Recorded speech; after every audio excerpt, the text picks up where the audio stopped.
LiquidHerO against a Cruncher from Team Complexity. Emma, let's go ahead and get into the game. So what we have is going to be a PvP going down on Terminus SC. This is the NASL version of Terminus SC. And now we can see LiquidHerO already starting off with a very unorthodox build. Let's go ahead and look at that right now. He's starting out with a 11 gateway. And now what this does is gets him a very fast gateway.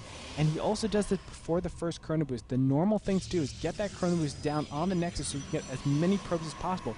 Cruncher is going the very standard style, but this is going to be a Korean 4-gate that we're going to be witnessing from our good old friend Hero. So we do see the first chrono boost on the Nexus.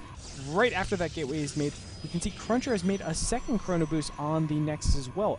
Again, getting a lot more probes. But do we see that from Hero? Absolutely not. He is going to be saving up quite a bit because his gateway is almost done. Let's go ahead and check. 43 to 55, so just about a 12-second advantage coming in from Hero. Now, this is a game of inches, and those inches really add up. Now we're going to see a cybernetic score being put down.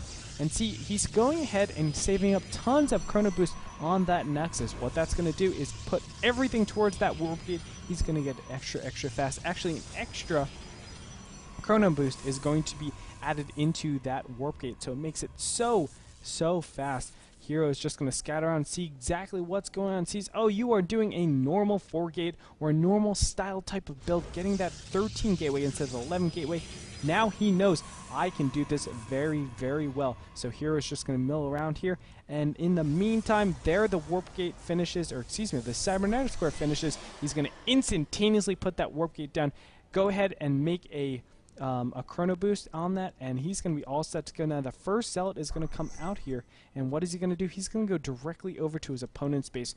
It's because he wants to add the pressure on ASAP. It's so important that this happens. Meanwhile, Cruncher is just doing the standard, going up to 2 gateways, and he's looking to have a very fast 2 stalkers out to be able, or 3 stalkers out to have complete map control. But as you can see, these units are out super early.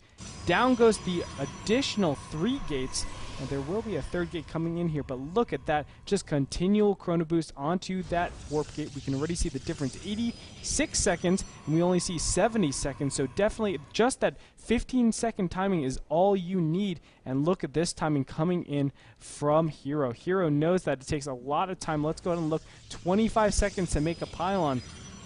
And what that really means, he needs to plop those pylons just about 30 seconds before that warp gate is finished. The warp gate is just finishing up right now. Should be one more chrono boost allocated towards that. There you go, right there. And the pressure is coming on. Now this is the intelligent part. He had a second probe coming up here. He's going to put down both of these pylons. He can cancel whichever one is the weaker one. You can see Cruncher will be attacking one of them. That's not going to matter. He cancels one of them. Warp Gates is finishing right now. It already finished. There they go, merging in as we speak. And look at that. Cancels the pylon. Now warps in the units. That's going to give him that 15-second advantage that he needs. Cruncher is in heavy trouble. There's going to be those 3 stalkers just dealing way too much damage. Kills that 1 stalker even with all the chrono boost that's coming out of Cruncher. There's 4 warp gates working against just these lone 2. Cruncher made really easy work, and Hero is going to take the very quick win, showing how powerful that 4-gate is. And that shows you the strength of the Korean style 4-gate. It's really amazing to see that how refined these players are.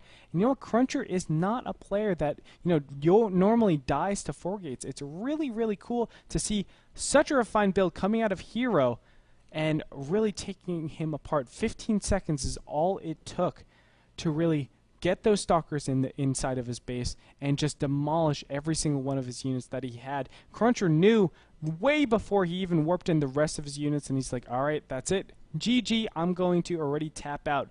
And I want to get it across that this is not a standard 4-gate. This is not a 4-gate that you just say, oh, okay, this is, yeah, you're just teaching me 4-gate. No. It is a style that cuts 15 seconds. That 15 seconds makes a huge difference, especially at the top tier level. And every single pro that you talk to will say 15 seconds is just an eternity when you're talking about warp gates coming out, when you're talking about this early game stage. And I really implore everybody at home to really take this to heart and try to utilize it in their play. Anyway, that's going to be it for Breaking